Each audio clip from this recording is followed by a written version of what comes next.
Le Sahara, quand on ferme les yeux, l'image qui vient est presque toujours la même, pas vrai? Des dunes à perte de vue, un soleil de plomb, un silence absolu. C'est un peu la carte postale. Mais si cette image, au fond, c'était un peu un mirage?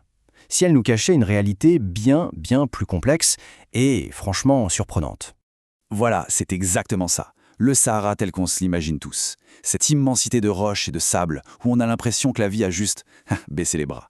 C'est le décor parfait pour un film d'aventure, c'est sûr, mais c'est surtout le symbole du vide absolu. Et cette impression, il y en a un qui l'a très bien décrite, c'est Théodore Monod.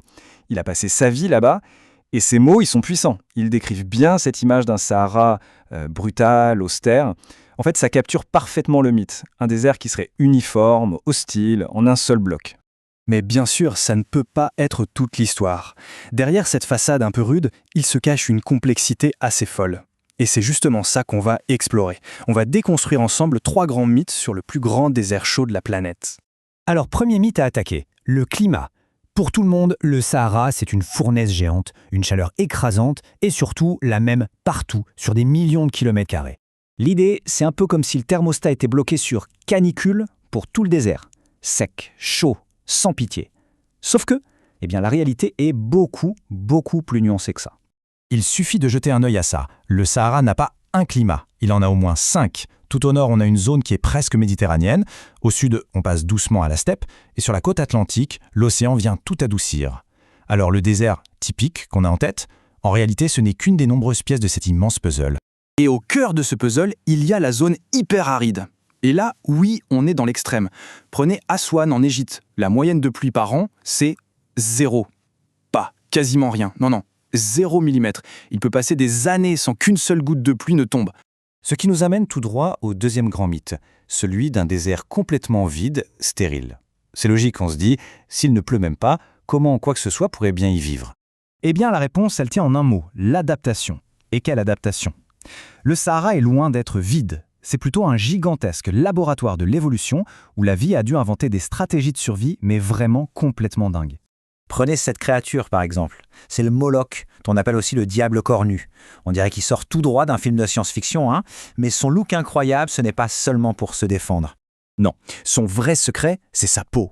Il faut imaginer un réseau hyper complexe de petits canaux, de rainures microscopiques qui captent la moindre goutte d'humidité, la rosée du matin par exemple, et qui l'amènent tout droit jusqu'au coin de sa bouche. C'est comme une plomberie intégrée. Il boit littéralement à travers sa peau. Pas besoin de chercher une flaque d'eau. Et ce génie de l'adaptation, ce ne sont pas que les animaux.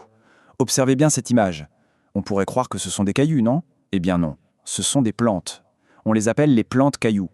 Et pour survivre, elles sont devenues les maîtres absolus du camouflage. Mais leur vrai coup de génie, il est ailleurs. À la surface du sable, la température peut monter à 60 degrés. Impossible de survivre. Alors que fait la plante? Elle reste presque entièrement enterrée. Et les petites pointes qu'on voit, en fait, ce sont comme des fenêtres, de véritables fibres optiques naturelles qui captent la lumière du soleil et la guident sous le sable, là où sont les cellules qui en ont besoin. C'est de la photosynthèse souterraine. C'est juste incroyable. Allez, un dernier exemple de ce génie adaptatif. Voici le scarabée ténébrion, du désert du Namib. Il ne pleut quasiment jamais là où il vit. Par contre, il y a souvent du brouillard le matin. Et pour lui, le brouillard, ça suffit. Le rituel est le même, chaque matin. Le scarabée grimpe en haut d'une dune. Il se met dos au vent et il fait une sorte de poirier. L'humidité du brouillard se condense alors sur sa carapace et des petites gouttières hyper bien faites guident les gouttes d'eau directement vers sa bouche. En gros, il fabrique sa propre eau potable juste avec l'air ambiant. C'est fou. Bon, et ça nous amène au 3e et dernier mythe. C'est peut-être celui qui a la vie la plus dure. C'est l'idée que le Sahara serait une terre sans histoire. Une sorte de grande barrière infranchissable qui aurait toujours coupé l'Afrique en deux. Cette image d'un grand vide historique, d'un endroit figé pour l'éternité, c'est passé à côté de millénaires d'histoire, de changements climatiques radicaux et d'échanges culturels hyper intenses. Parce qu'en réalité, l'histoire du Sahara est tout sauf figée. Il faut s'imaginer qu'il y a 10 000 ans, ce n'était pas un désert, c'était une savane verdoyante. Le climat a changé, c'est vrai, mais loin de devenir un vide, le Sahara s'est transformé en une véritable autoroute commerciale. D'abord avec les chevaux et les chars, puis bien sûr avec l'arrivée du dromadaire, le fameux vaisseau du désert. Et là, c'est l'explosion. Pendant des siècles, des caravanes immenses traversent le désert, transportant de l'or, du sel, mais aussi des savoirs, des idées. Elles connectent les civilisations. Le Sahara n'a jamais été un mur, c'était un pont. Alors, au final, qu'est-ce qui reste une fois qu'on a mis de côté tous ces clichés? Il reste une image bien plus riche et franchement bien plus fascinante. Si on résume un peu, le Sahara, ce n'est pas un bloc avec un seul climat, c'est une mosaïque climatique complexe. Ce n'est pas un désert vide, c'est un laboratoire incroyable où la vie innove sans cesse. Et ce n'est pas une terre sans histoire, bien au contraire, c'est un carrefour millénaire des civilisations.